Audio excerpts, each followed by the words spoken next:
I've just built this very practical potting desk with a shelf, other shelving, lots of storage options here.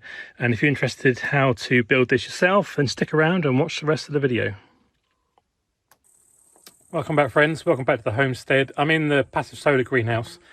And I think on previous tours I've mentioned the fact that I desperately need a table down in this corner, which is a little bit of a mess. It's where all the battery stuff is and smart box and everything.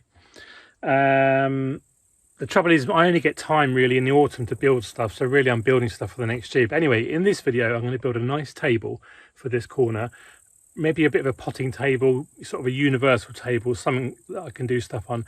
Because of our climate, I don't do a lot of potting in here, but it would be really useful somewhere that I could throw some soil and trays and not worry about all the soil going over the edges and the sides and everything. So I've got some scraps of wood from the workshop build, which we're going to go over to now, and then I will work something out with the scraps, and we'll throw a nice potting table or you know work table together for this little corner of the greenhouse. Okay, we're in the workshop.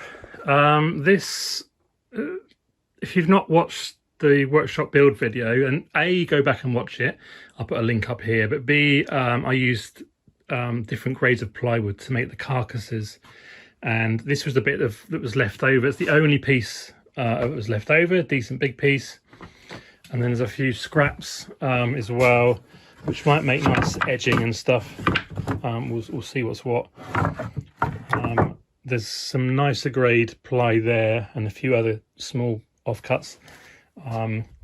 So I'll probably stick with I can't make it this wide, unfortunately. So the table will be this deep, I think, and then about a metre wide. And then there'll be some for a shelf underneath, I hope, as well, or some slats or whatever. So let's get on and cut this down, and then I will work out the next bit. Okay, so I'm going to split this piece of ply using the table saw. Funny enough, I'd lowered the table saw off its kind of footings, which originally was raised up to build the workshop, and now I got used to the new height, and it was really odd to use it at the lower height, so I need to do something with that there. I actually made it 110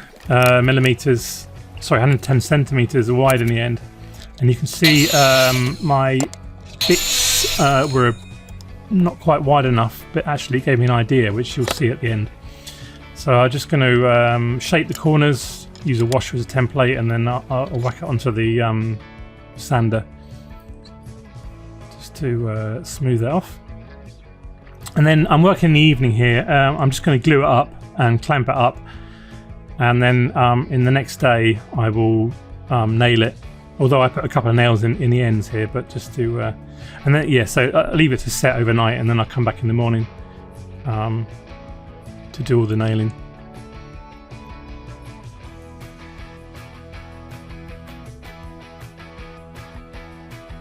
So here we are the next morning, taking the clamps off, and then I'll run the pins, the brad nailer around, just to secure the sides there, those kind of retaining walls for the soil. Next I need to build the legs. The depth will be 90 centimeters, which is quite a nice height to work at, actually. Pretty standard height for a workshop or benches. And then I do all the drilling of the holes. I do everything. My methodology is kind of to do all the jobs at the same time, so all the holes, and then all the countersinks, and then all the screwing, and then all the gluing, the gluing and all the screwing all together.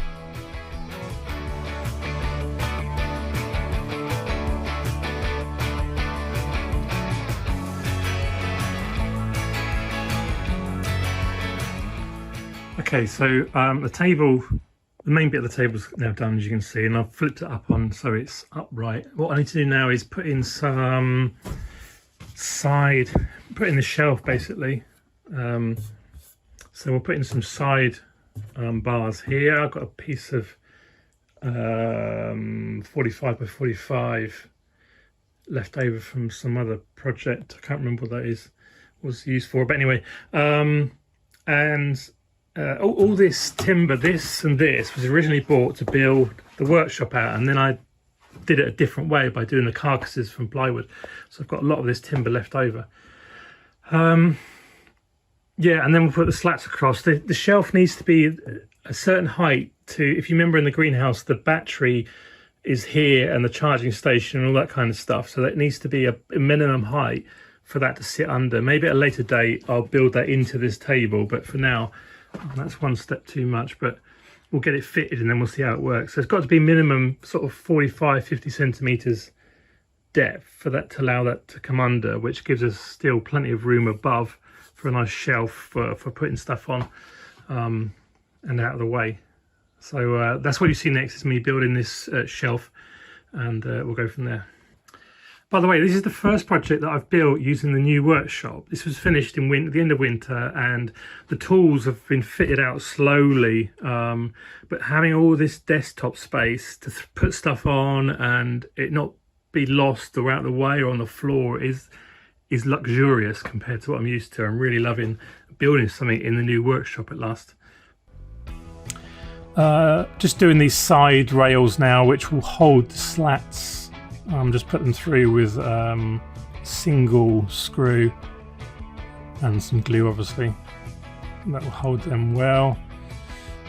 And that's just high enough for the electrics of the greenhouse to slot underneath and give a generous amount of room above as well.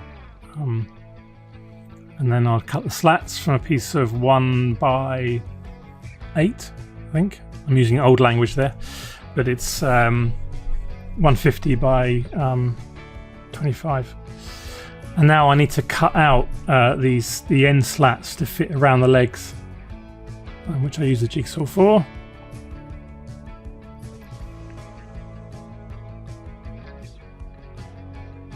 And just to demonstrate, they fit in nicely there. Nice and snug into the end. Now what I need to do next is then, I've done a rough calculation for the slats with some kind of gap in between. But I need to it was a real rough calculation. So I'm going to sand them off, obviously. I'll put them on now, and I use, as it happens, the gap of the width of the square is the same. Works out right. And then I put a single nail through each board there, just to put it in place, and then I can sand it. Obviously the end one's not secured yet, but that locks into the legs. It's fine. And then once I've done all the sanding, just a rough sand, just take the rough off because these are real rough cut planks here. Then I will put the screws in, 2 screws on each side of each plank to secure it.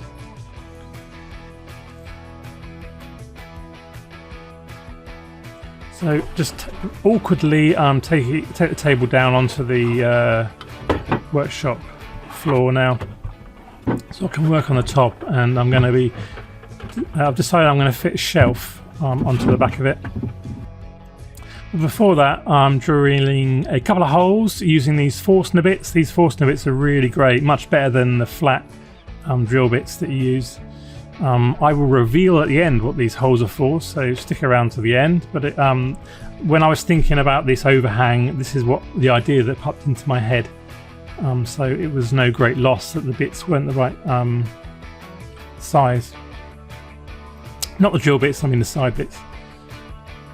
Okay, so now I'm making the shelf. My initial thought with this shelf was to tie it in sort of temporarily, so it could be removed using bolts and the butterfly nut. I can't think why I was thinking that really, but it's, the shelf could be optional. Maybe at some point it's not needed.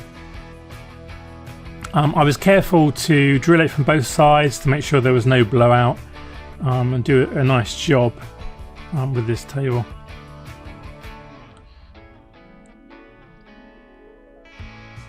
Two screws on each side at the top. Now what I'm doing now is I'm mixing 50/50 PVA with white paint, and that gives a really nice waterproofing coat to the table, just in case there were some spillages, when you're doing your potting and the water goes everywhere. It just gives a good waterproofing coat. I put 2 coats of that on, you can only see me here doing one coat, only on the top section here, and then I leave it to dry overnight, and now it's a case of installing it. So I tidy up, rip everything out, and then just level it off. It wasn't quite level, and not level enough for this bench anyway. And then put everything back, put the table, drag the table in and put it over the top, and then install the shelf. Here at this point I decided that I'm going to make the shelf permanent, so I actually screw it in. And this is what the holes are for, so for a little trowel and the watering extension, I forget the name of this now, trumpet. And then finally I put some thick plastic underneath the legs to stop the majority of any moisture coming up through the soil. And then it's kind of done. And then just last of all is put the bits and pieces onto the bench that I won't need. Secateurs, bits and bobs, trays and all that kind of stuff.